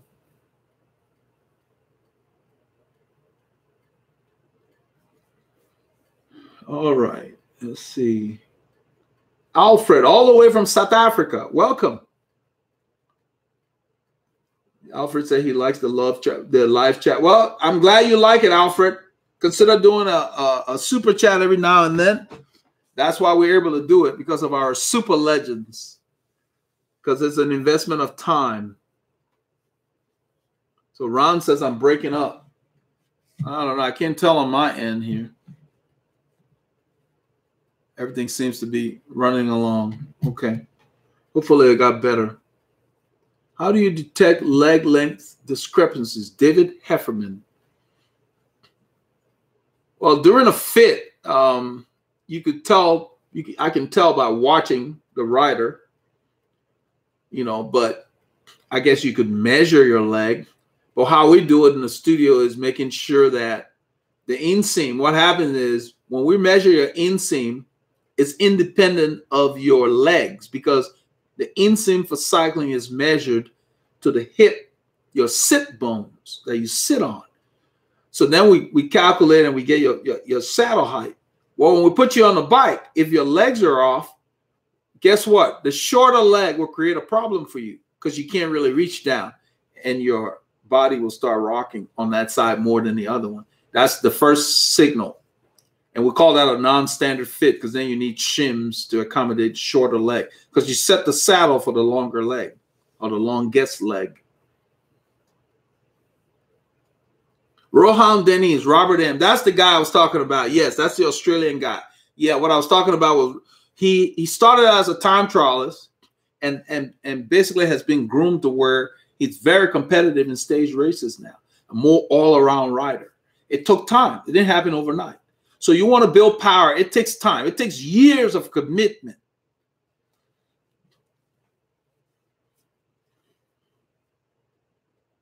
Yeah, okay, so Didier's right there. Yeah, Didier, that was for you, because it takes years of commitment, Didier. Don't think about right now.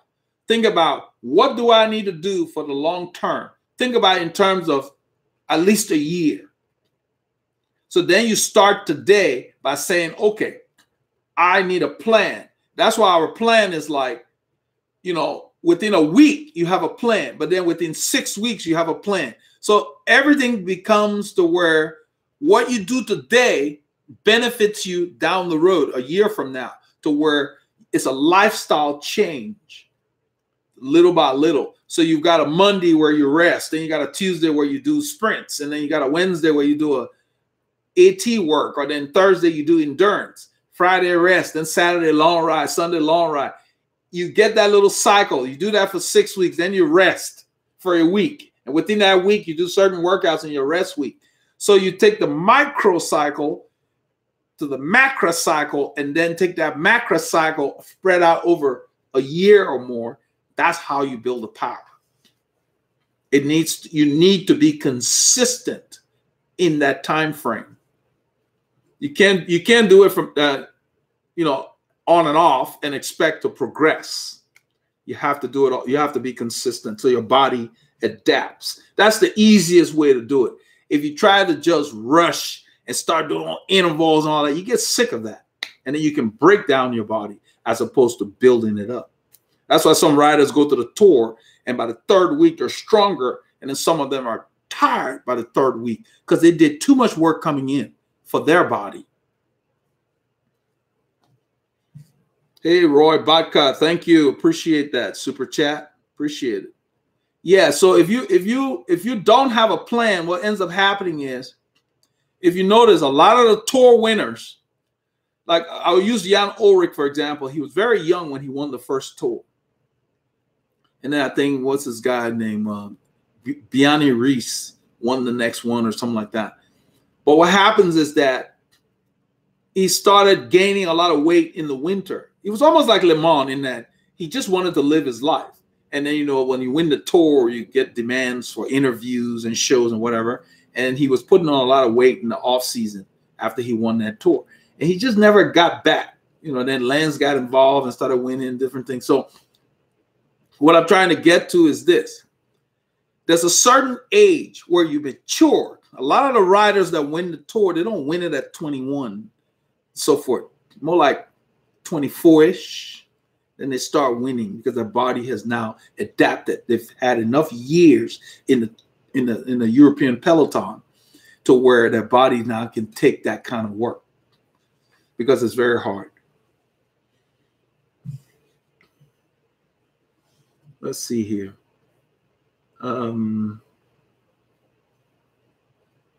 Michael Fernandez, how often should you lube your chain? That's up to you, Michael. It's hard to say. I lube mine when it gets noisy. You should not be hearing your chain. But usually every 10 hours of riding or so, it should be lubed.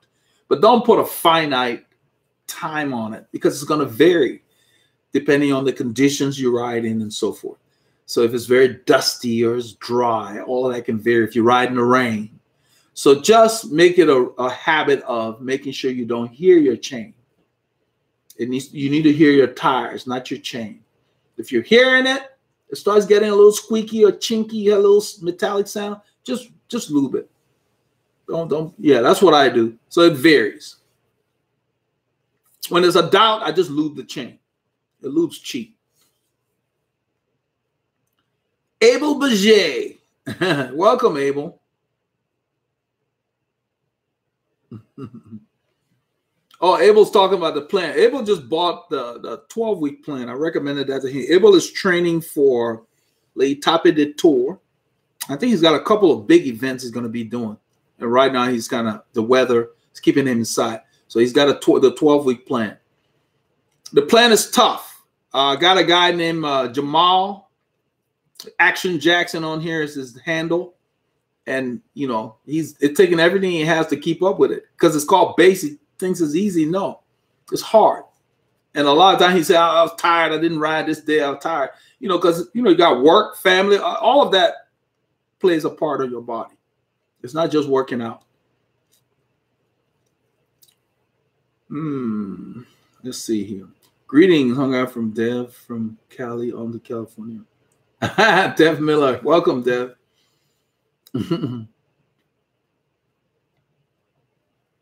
Is there any exercise you recommend to do at home on rest days or days that you can't get on the saddle? Yeah, there's a video I made.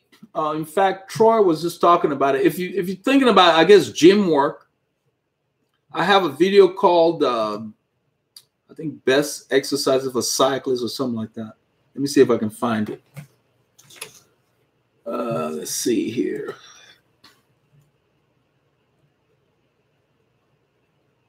I think I call it gym workout. Yeah, gym workout for cyclists. Let's see.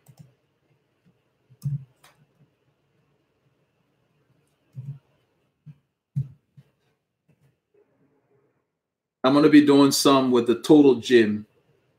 Troy just recommended that. The last group ride appears to be very popular. I'm not really sure what worked and what didn't. I haven't gotten a chance to chat with my cinematographer yet. We got like 500 views the first night. I was like, man, okay. Let's see here. Best gym workout for cyclists. Where is it? I know I saw it.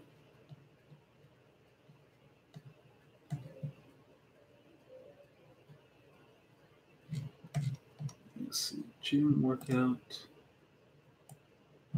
I think I changed it. Exercise.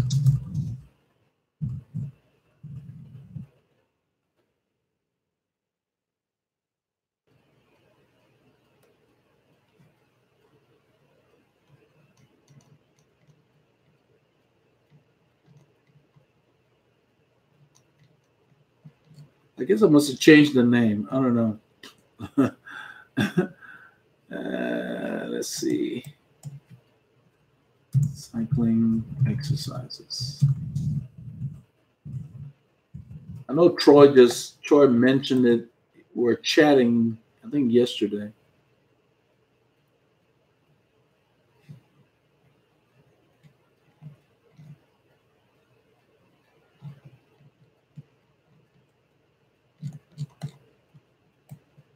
There's a lot of workouts in there. Those of you who are thinking about building power and so forth on interval training, you can kind of look in the training playlist. There's a lot of suggestions on there how to approach intervals that may help. But you really need a structure. There we go. Best gym workout for cycling. Oh, cycling. I did cyclists. You think it would have been close enough to pick that up? Here's the link for the exercises you can do when you're not on the saddle. And try not to use too much heavy weights and so forth. You want to do reps. I talked about it all in there. I think that would be very helpful. Let's see here. Amal Abdul Khalik from New Orleans, the Pelican State. Welcome. Riding a vintage steel road bike from late. This is a real feel, I think. I get that right. Riding a vintage steel road bike from the late 70s. Special kind of feeling. Have a mix of Shimano 600 Arabesque and 600 tricolor. Old stuff, but well maintained. Yeah, the old stuff lasts. I mean, they're all pretty good. I don't care for the new anodized everything. You know, I like the polished stuff, but they've moved away from that. There's a way you can strip some of the new stuff to get it off of there. You could put like a degreaser, you soak them in degreaser so they can come out, but it's just a headache. But yeah, I like the old stuff. Now, the bikes from the 70s and stuff, yeah, they weigh more because the tubing was heavier. They were more dense, not as butted as the new ones. So you might be riding a 25, 27-pound bike or whatever. But, you know, on regular terrain, it's not that big a deal. You know, so somebody says, Amal Abdul Khalik, what are your thoughts on chamois cream? I use them from time to time, mostly when I'm riding in wet conditions. The rest of the time, I don't need them. You should not need chamois cream to avoid, you know, if you're having problems with saddle sores and discomfort, your fit needs to be addressed. Chamois cream won't fix that. You'll just go through it. You'll be buying it all the time. You shouldn't need that.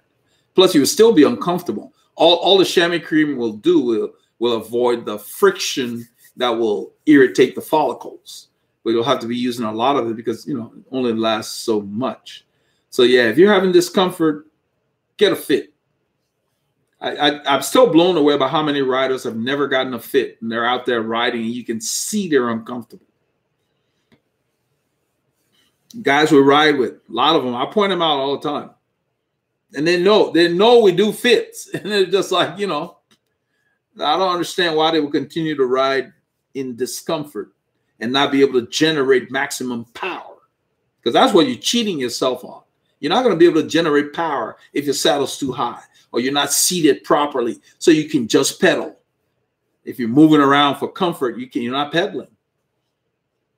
So somebody, Music King 94 said, I just found this channel today. Don't even cycle that much, but I like you for some reason. Well, welcome to the channel. This is a cycling channel. It's an educational channel here. Real feel. Older parts seem to be more robust, more durable. Makes great sounds when shifting.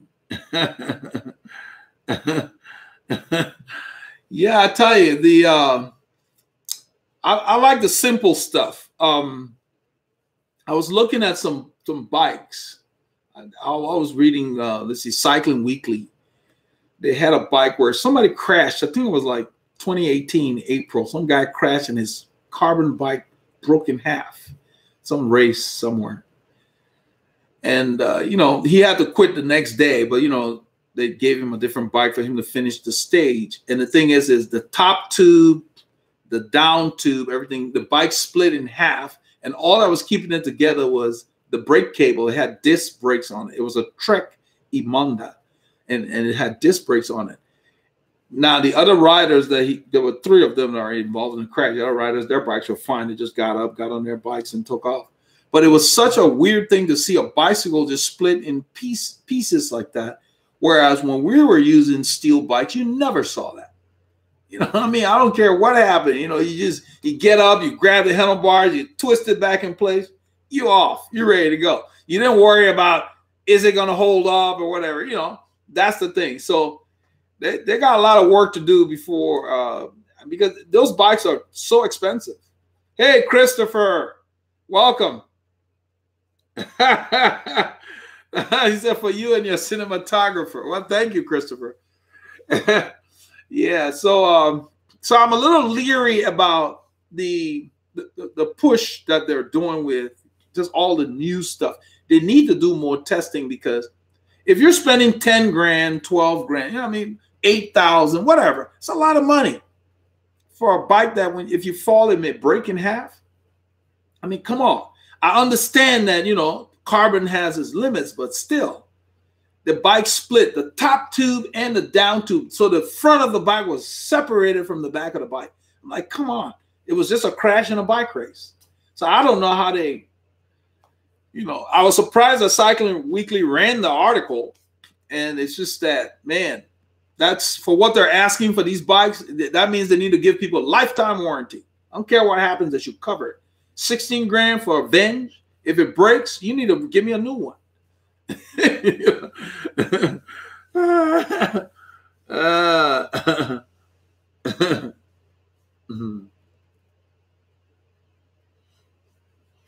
Ron is asking, what are the ads that come with dollar amounts in other country amounts in dollars or other country? I guess you're asking about the super chat, Ron. Those are super chats. So when we get really busy and we'll start falling behind, and people are contributing to the channel, that's why we're able to do this stuff, because it's an investment of time.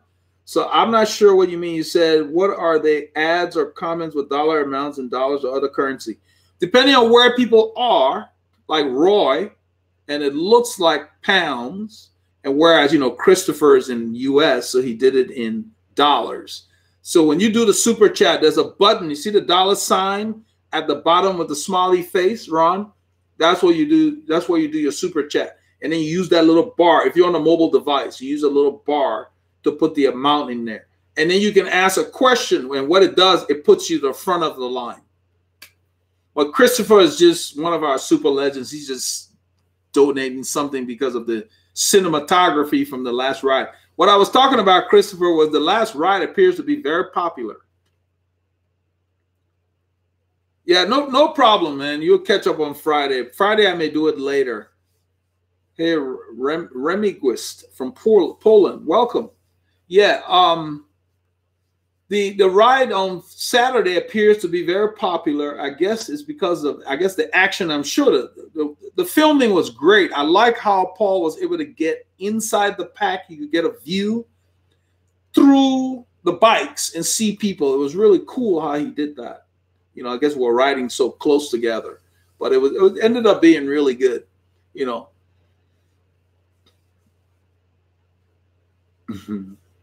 So it's just kind of, but yeah, when the first night it was like 500 views. I was like, okay. By the next morning, it's like, I think we're already over 1K or whatever. And I was like, okay, so there's something unique about that ride that people liked. I mean, they like all the rides. I'm gonna say it got there quicker this week, which kind of caught my eye. And, you know, I spend the most time on those videos, so it's really good to see, you know. But I think people enjoyed it. You know, it's just a part of our ride. You know, we ride for 6 hours. We can't film all of it. So we pick, you know, we pick a section and we film, and we hope that we get enough action to kind of, you know. Let's see here. The Music King. Yeah, I already read that. Noel Pagan. Yeah, Noel says, great camera work on the ride. Yeah, Noel, that's why I told Paul. It was like, the ride was just awesome. And I guess that's why they're so popular. He did great job on the camera work. And we were not playing, we were riding. It was fun. It was a good ride. It's just, Paul did a lot of, I like the shots that he got from the back at the critical moments. That really helped tell the story.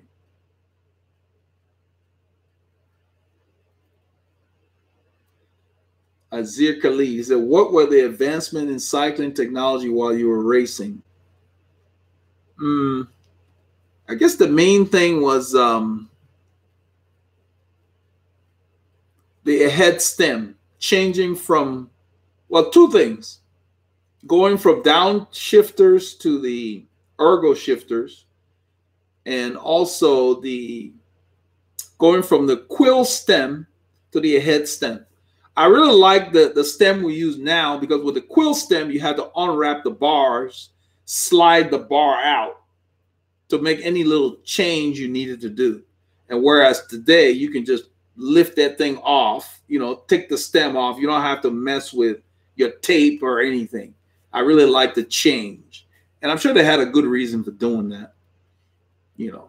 But I think it lightened everything, because the quill stem had a lot of hardware in there. So yeah, that was a nice change. And then yeah, going up to ergo, that was cool.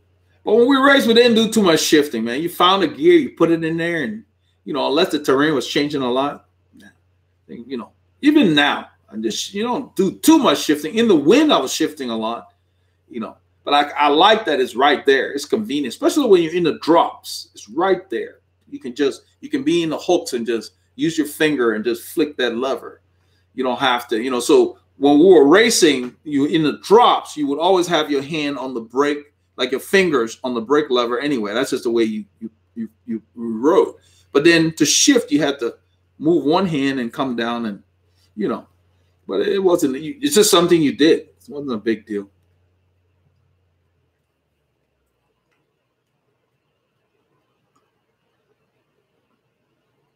So Ron says, got it. I think that your latest video is so popular as perhaps what stood out to me was being able to listen into your thinking as you position yourself, exert yourself. Yeah, but we do that all the videos, Ron. I basically, my narration is about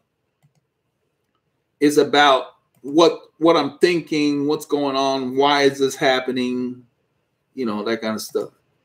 So it's kind of like, yeah, I don't know. It's something, just something about it. Because so as far as the narration, it didn't really change. But I don't know. There's something about the action. I watch the stuff myself when I'm upstairs with my daughters and we're working in the kitchen fixing stuff. We have the TV in the room, and like I told you guys, Dish has like YouTube on the hopper, and so I just run the thing. And I even asked the 9-year-old. You know, they're not into that stuff. They're like, oh, whatever. You know, I said, what's different this week? And she's like, nothing. You guys are just writing. You know. So yeah, I don't know. So it's kind of, but you know, but Paul and I usually analyze stuff together. We haven't had a chance this week; both been busy, but we'll get around to it we try to analyze stuff to see. Okay, we're not changing anything. We're just going to enhance what's working. That's what we do. You know, so it's kind of, but Anthony Tomasello, he says, how much difference can seat tube? That's a good question. I love these kind of questions because, you know, I love fit. Fit for me, I didn't go to school for fit. I had to figure it out myself because my coach didn't know it. I paid for fit kit, wasted my money. You know, I'm sure some of you been there. So I don't, needless to say, I don't use the fit kit. I don't use red tool, none of that crap. It's unnecessary. So Anthony said, how much difference can seat tube angle make to your fore aft position? All the difference, my brother. Let's see. Moving from one bike to another, I've had to move my saddle from the furthest forward position to the furthest aft position. Okay, I will answer it this way. The reason you would be using the furthest forward position would be because the bike you're on, so your seat tube angle is like this or like that or whatever, okay? So when the seat tube angle is too far forward, then you got to slam the saddle way back. Too far forward for you. I don't know your measurements. If it's too far forward for you, you got to slam that saddle way back. And if it's too far to where you can't even move your saddle where you want it to be, then you can't fit the bike. That means you can't sit on the sweet spot of that saddle on that frame. That means you can't be fitted to the bike. Even with a setback seat post. If you get to that point, that means the angle of that seat tube is just too aggressive. Like for me, if I were to get anything more than a 73-degree seat tube on a bike, I won't be able to put my saddle back far enough. The Colnago is pretty close, you know. So I got like a 3.2 centimeter setback seat post to be able to do that. Now, that forces you to go too far back because it's aggressive. If it's too shallow for you, meaning it's too laid back, then you come too far forward. That's what's going on. That means it's too shallow.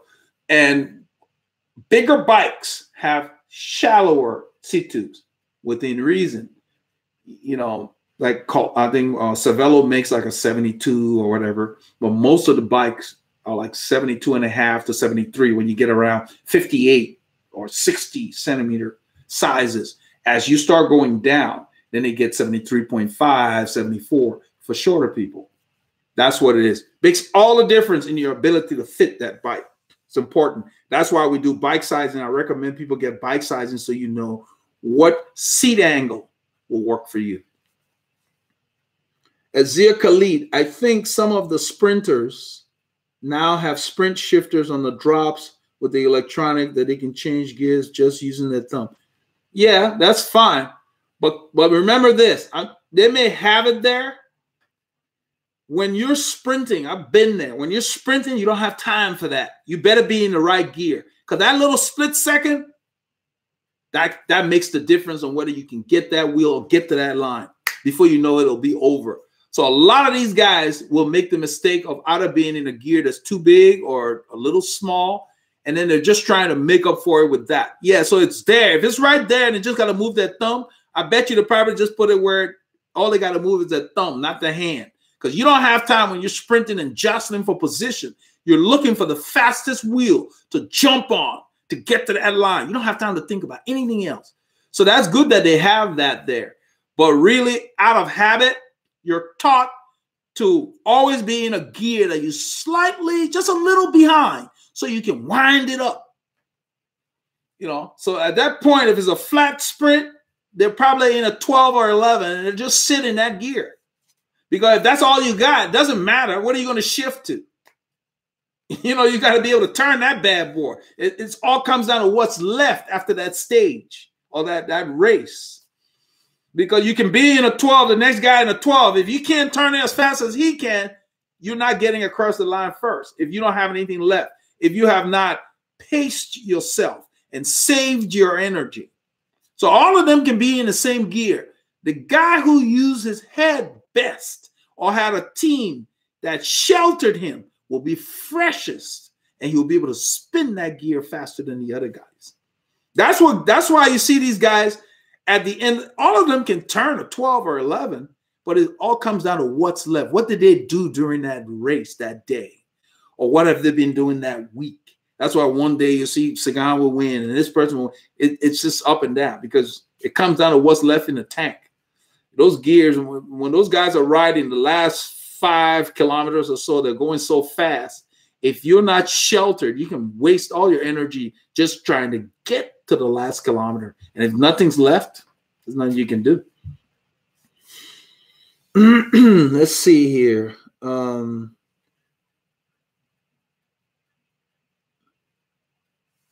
Azir Khalid said something. He said maybe someone else here can verify. Robert says, I think Saturday's ride video was so popular because more people are becoming aware of the content of the channel. Oh, okay. Could be. Yeah. I think the title helped too, because what I did was I said, you're right. I think, and then I also said counterattacking the breakaway. It lets them know what to expect in the video as opposed to, oh, we're just going to watch a group ride. I think that helped too, but you're right. That's probably what it is. I was very surprised. Usually we get 500 views in 2 or 3 days, not the same night, you know. So Christopher Roxbury said, how does someone determine what cleat float is best for them without getting too low and take the risk of injury? It's really just trial and error. I mean, it's kind of like I started out with Shimano fixed when I used to ride just, you know, the older Shimano stuff. I always liked the Shimano platform when I competed, and it had fixed back then. And then once they started doing the float, I took the blue because it has the least float. I've always liked less float. Now, some people who have had injuries and so forth need a little more play. And so that's how you gauge it. It's really just trial and error. And the funny thing is they used to ship it. I don't know if they still do. They would ship the pedals with like red cleat, which had like the most float. I don't know what they're doing. I think they're doing blue now. They always varied what you got the cleat from. I mean, what came with it. And so that's the thing. You just have to try. But fixed requires more precision to make sure your cleat position is perfect. And then pay attention to your knee. Make sure nothing's pulling, nothing's hurting. There should be no pain in your knee because that will come from, if the cleat's off, it can hurt your knee. And just don't ignore that. You know. So you're just gonna have to play around with it. But I always suggest for people who are just starting with Shimano, do the blue. It has very little play. If you feel like you need more, you know, the cleats are like 12 or 14 bucks on sale. They're not that much. Let's see here.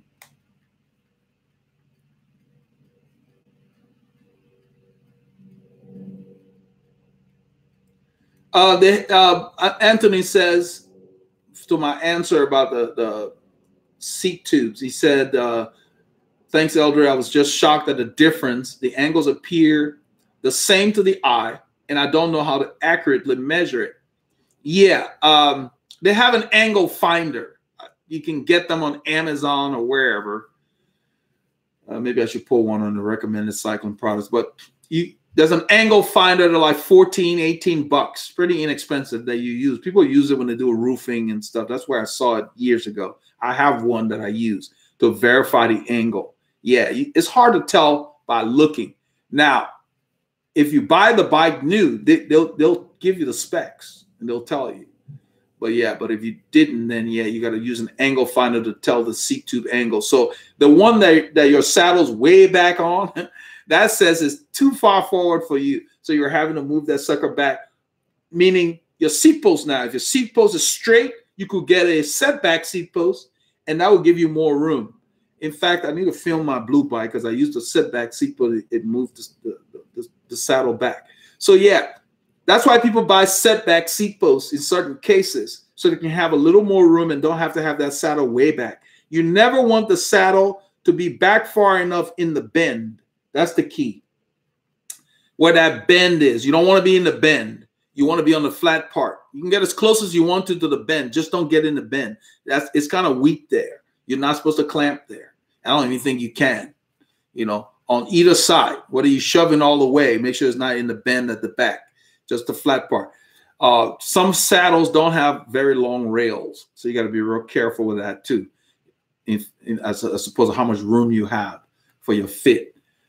The S&P has like, I think 10 centimeters, which is one of the longer rails that are on there. But having a setback seat post will make a difference on a frame. So those are the things we look at when we do the remote fit. When people film themselves and they tell me what problems they're having, we'll look at all of that and determine what will get them more room, because it's nice to have it close to the middle where possible, because it's just more stable, you know, on the rails. But it can be anywhere along that flat part. You can have it anywhere there.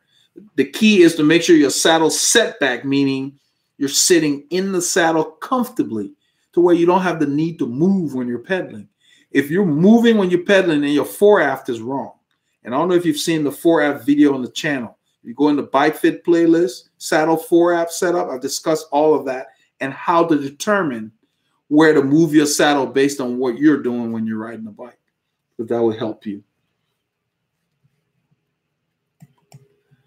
So we got about 4 minutes left. I want to thank all the super legends once again. Christopher Roxbury.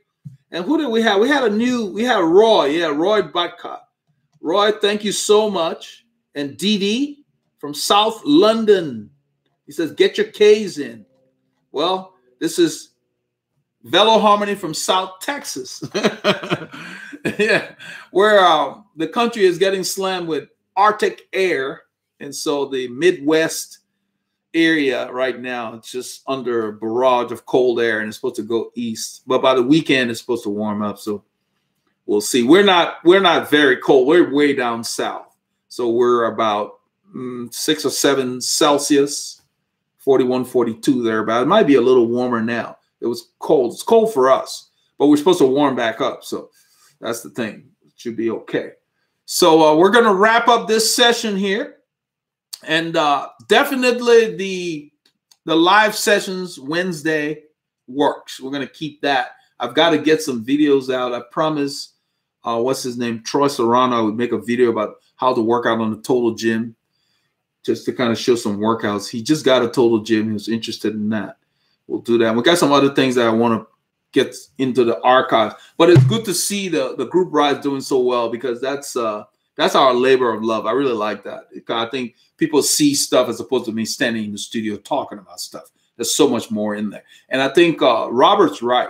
I think people finding out that we have a lot of subscribers on iTunes now. And then on, what's that thing, Stitcher. I'm trying to set up something to where they can do the different metrics and the different measurements. But all the playlists that I've loaded on iTunes, people are subscribing to it. So maybe that's another avenue where people are finding the channel. I'm trying to look to see how I can get some RSS feeds on the website, so that people that go to the website can know that we're on the RSS, so where you can get your podcasts from there. I got to find out how we'll get that put on the website. That's one of the things that I want to put on the list to do, because people are listening to this stuff. That's why I read people's names, not just for the replay on YouTube, but for people who are listening to the podcasts. Because this stuff is very popular on the podcast, because people play it when they're at work or wherever, driving, and they don't have to deal with the visual stuff. So I think that's cool. So Chris, have a good night. Rest of you.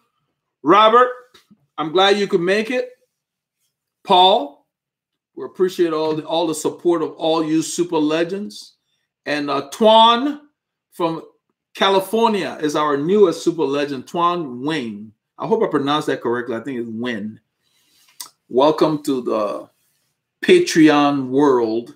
We've got to get him his benefits. He signed up and he's effective immediately. So it's kind of nice. That's the nice change they've done. So people are eligible right away. So we'll be holding our drawing in a few weeks for the next lucky winner. So Paulie Lunga, we got to hook up so you can sign some stuff here for these guys. I know it's been a crazy week, you guys. Be good. We'll talk again soon. Stay cool. And I'm glad you guys liked that video on the weekend because that was really cool how it worked out.